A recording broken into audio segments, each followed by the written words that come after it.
Hey, what's up? Richard Bryce here. Today, I'm going to show you a few different things that you can do to both get rid of shoulder pain when you play and prevent shoulder injuries. I used to struggle a lot with shoulder problems, so I really hope you find this video helpful. We're going to be using a three-pronged attack.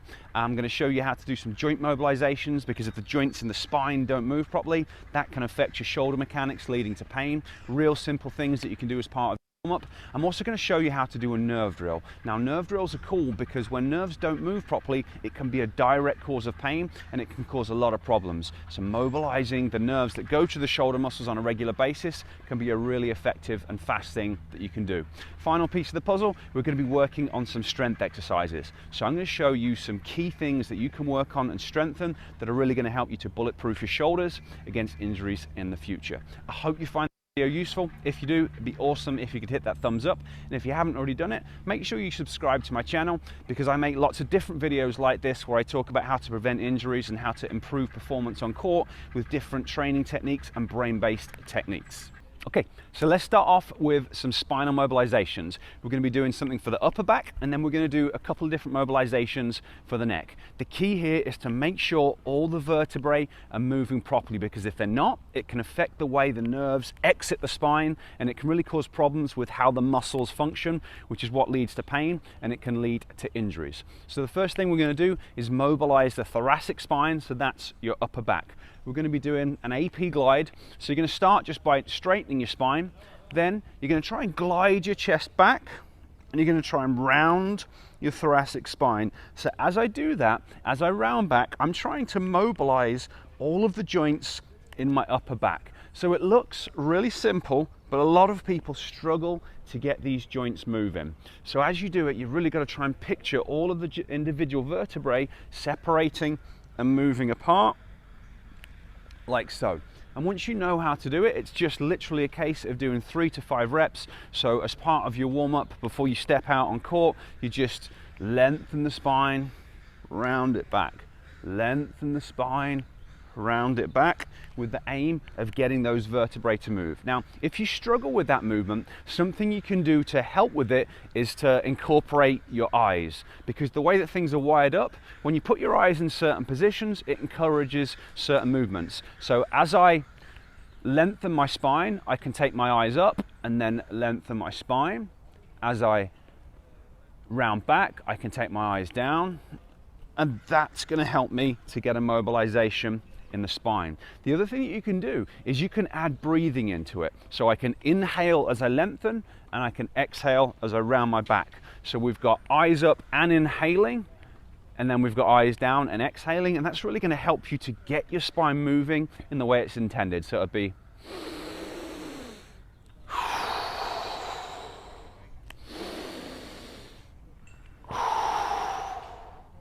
okay, really simple. Thoracic spine mobilization. Now we're going to do 2 different drills for the neck. First one, simple, neck rotation, but a lot of people's necks don't move in the way that they should. So what I want you to do is follow your neck down until you get to this big bump, or the big bump that's at the bottom of your neck. That's basically going to be the bottom of your neck.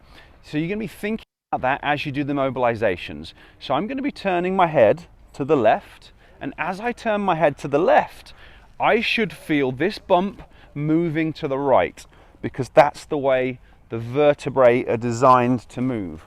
When you do this with a lot of people, that doesn't happen. They turn the head and then the bottom vertebrae doesn't move at all, which can be a real problem. So what I want you to do is think about turning your head to the left, and as you turn the head to the left, you're going to gently encourage this vertebrae to move to the right, just like so. And again, I'm only going to do 3 to 5 reps, but that might be something that you need to work on and kind of think about and practice over time to get your neck to be able to move properly. Sometimes people's neck does move, but it just doesn't move efficiently. So you should feel that bump at the bottom of your neck moving at the start of the movement. Once you've done one side, you're then going to go for the other. So again, I'm going to place my finger on that same spot. I'm going to turn my head to the right this time. And now as I do that, I should feel this bump, this vertebrae, moving to the left. So that's it. Neck rotation, but we're really trying to get the spine moving in the way that it should so that the nerves can exit and go to the shoulder properly. Final one that we're going to do is a side bend of the neck. And this is going to be very similar to what we've just done. So I'm going to be doing my side bend to the left. And as I do that, I'm going to lengthen up through my spine, side bending to the left. And as I do that, I should feel that same bump moving to the right. So as I side bend to the left, as soon as I start that movement, I should feel this vertebrae moving. And again, you can just gently encourage it. You're not going to cause yourself any pain, but you're just gently going to encourage it and teach your brain how to move these joints properly. Final one, just going to go the other way. So now I'm tilting my head to the right, and I'm going to try and encourage that bone, that joint, to move to the left. Just making sure these spinal segments are moving properly so that the nerves can go to the shoulders and the shoulders can work efficiently. Okay, the next thing I want to show you how to do is mobilize one of your nerves. We're going to be mobilizing something called the axillary nerve. This is the nerve that goes to the shoulder muscles. If this nerve isn't able to move and do its job properly, it can really affect the strength, it can affect the flexibility of the muscles, and just having nerve restrictions on their own can be a direct cause of pain. So it's really important that you know how to mobilize it. This is something you can actually test out. So if your shoulder's currently hurting, you can do this, and often it's going to immediately get rid of the pain. So once you know how to do it, you can take it out on court and use it whenever you want. The mobilization itself is really simple, but before I show you, when we're working on nerves, you're only going to go for a 3 out of 10 in terms of tension. So we're not trying to stretch a muscle, we're not trying to improve range of motion, we're just trying to get a small amount of tension just to try and free up any restrictions that we've got. So here's what the movement looks like. I'm going to bend my arm a little bit. I'm going to internally rotate it and take it behind me. Depending how flexible you are, you might be kind of resting on your back like that, or you might be internally rotating it a little bit more and it's going to go a little bit further back. But you're going to go roughly into that position. And when we do this movement, we're looking to try and find a gentle tugging motion in the outside of the shoulder. So when you feel that tugging motion, that's going to be the nerve that's under tension. It might not be a really strong sensation, but you should be able to feel something in there, and you might have to play around with things until you feel that movement. So I'm internally rotating my shoulder. Now I'm going to lower my shoulder blade. Now as I go into that position, my tension starts to ramp up and I can feel it. And if you get a 3 out of 10 tension there, that's where you're going to stop this movement. But the next thing I'm going to do is to tilt my head away. Now as I do that, it increases the tension that I've got in that position a little bit more.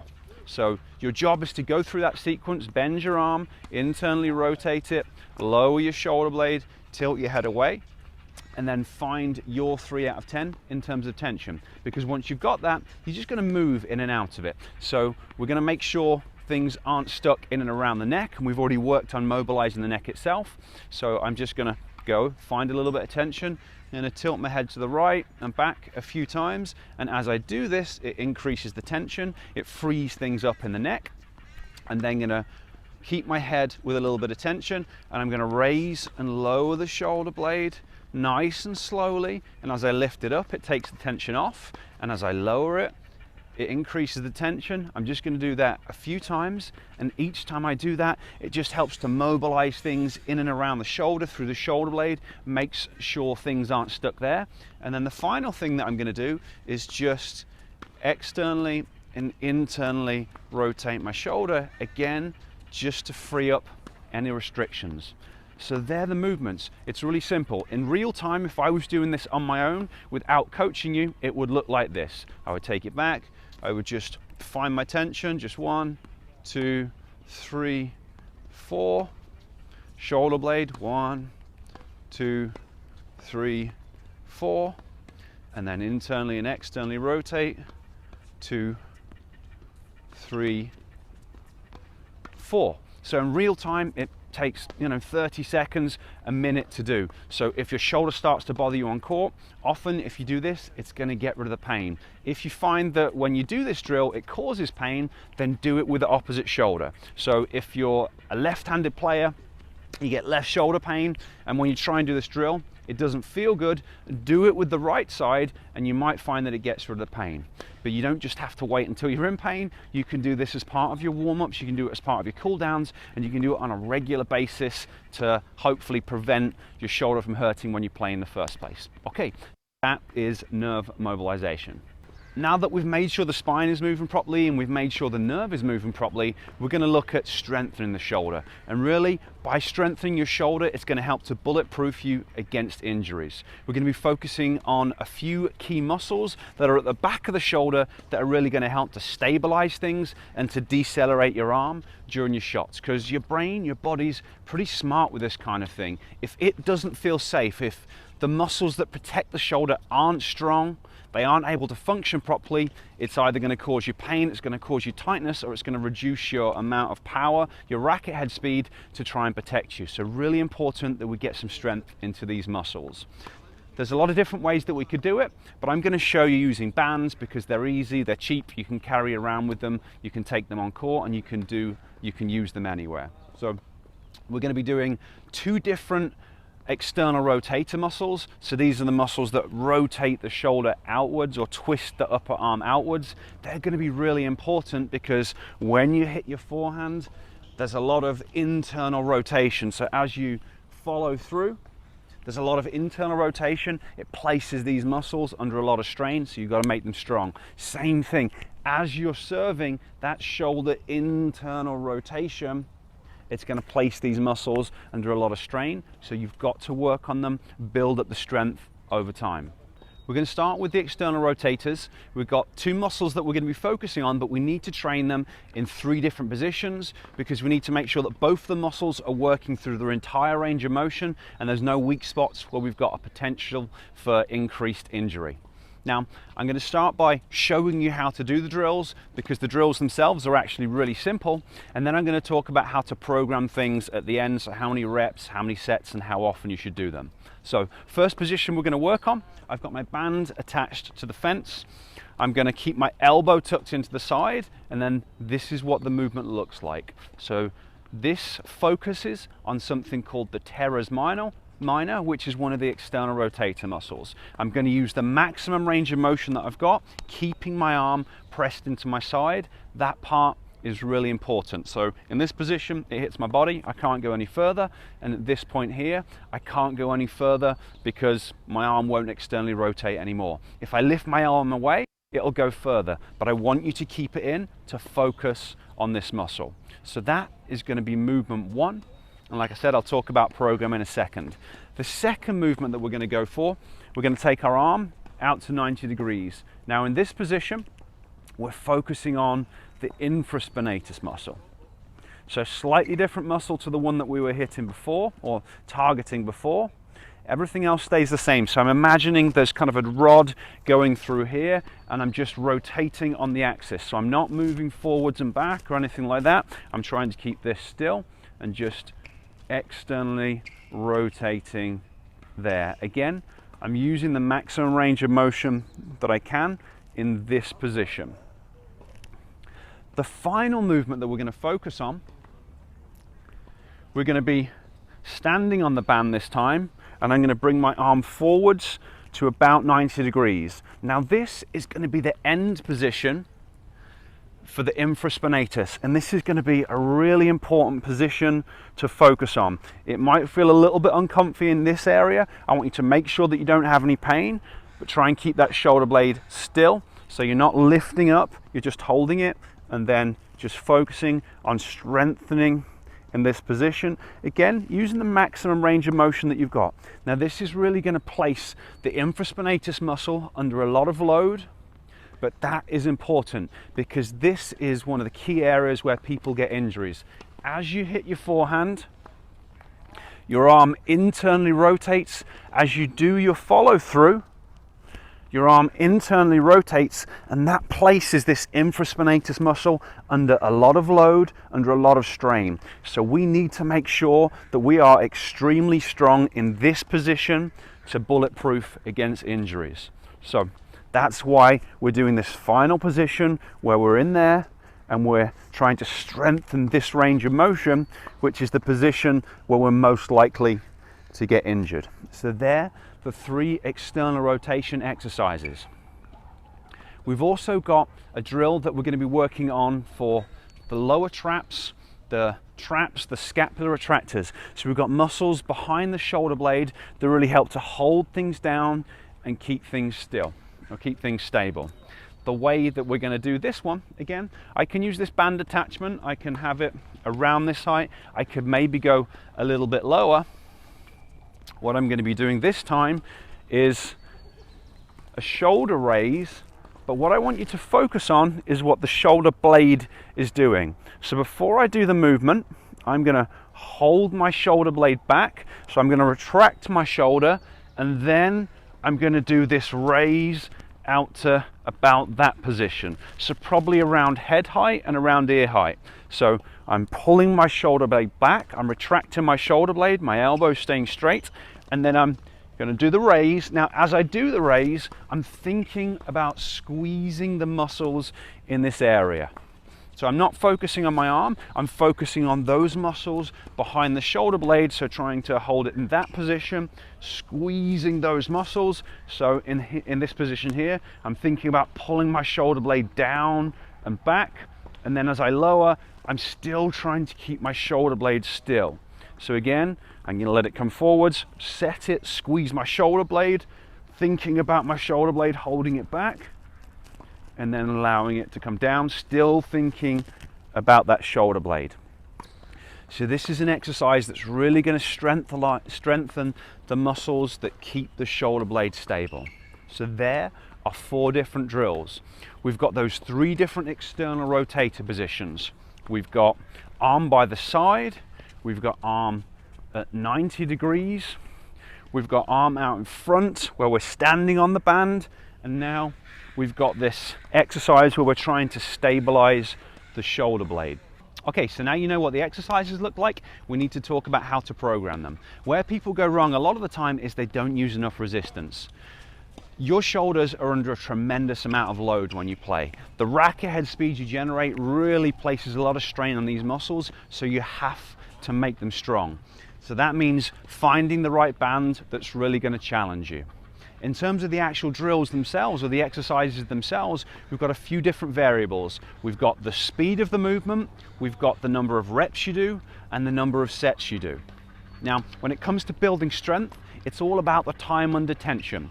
So we want to be keeping these muscles working for about 40 to 60 seconds, making it really challenging. So the first thing I want you to do is to go nice and slowly. So when you're doing these drills, you won't be doing it like this. You're going to be going for about 2 to 3 seconds out, 2 to 3 seconds in, so it'll be looking like this. That is going to make sure the muscle is strengthening all the way through the range. You're not just using momentum, and it's going to help to increase the length of time that you're working them for to help build strength. So at that speed, you're going to be aiming for between 8 and 12 repetitions. The band that you use needs to be challenging for that number of reps. So if I'm working 2 seconds out, 2 seconds in, this is me, I get to my 11th and 12th rep and it's still really easy, I'm not feeling any discomfort, no burning, then it's probably not going to be doing much. When I get to that 11th and 12th rep, I should be really starting to feel a buildup of tension. I should be finding it really challenging. So that's how you're kind of going to gauge your resistance. So we've got 2 to 3 seconds out, 2 to 3 seconds in, between 8 and 12 reps. Now, if you're doing all 4 of these drills in one training session, 2 good sets is going to be enough. So 2 good sets of 8 to 12 reps at a steady speed is going to provide a lot of strength benefits over time. The way that I would work it is to do one arm, rest for 30 seconds, switch over to the other arm. So if I'm working on this exercise, I do between 8 and 12 reps.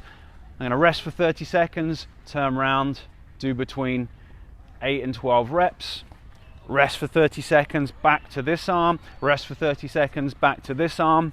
then move on to the next exercise. Now, it doesn't actually matter which order you do the exercises in, and you can mix that up over time. The key is to kind of stay consistent with things. So that's how I would program things. 2 to 3 seconds out, 2 to 3 seconds in, 8 to 12 reps, because we want to build up that time under tension.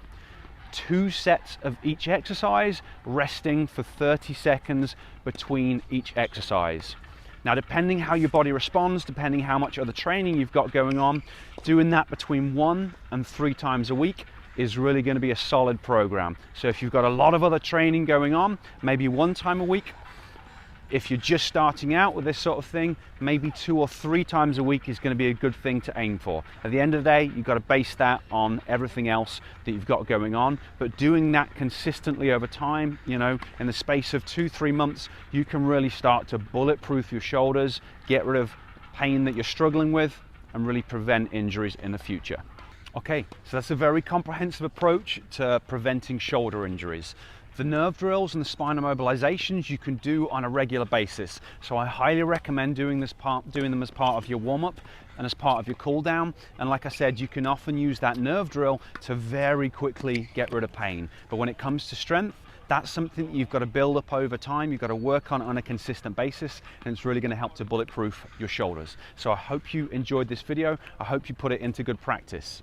If you'd like more help, I've got a couple of different programs where I teach players how to look after the body. So a lot of it is going to be about preventing injuries, things that you can do to get rid of pain, ways that you can get rid of injuries to really keep your body functioning, working properly, so you can continue to play and practice on a regular basis and work towards improving your game. I also show players how to improve their performance with different brain-based techniques. So if you're interested in learning more about that and potentially working with me, I've got a link down below which allows you to book a call. So just head on down, click that link, book a call, we can chat, talk, I can learn a little bit more about your game and see if there's a way I can help, and then we can take things from there. Okay, thanks for joining me. I look forward to seeing you next time.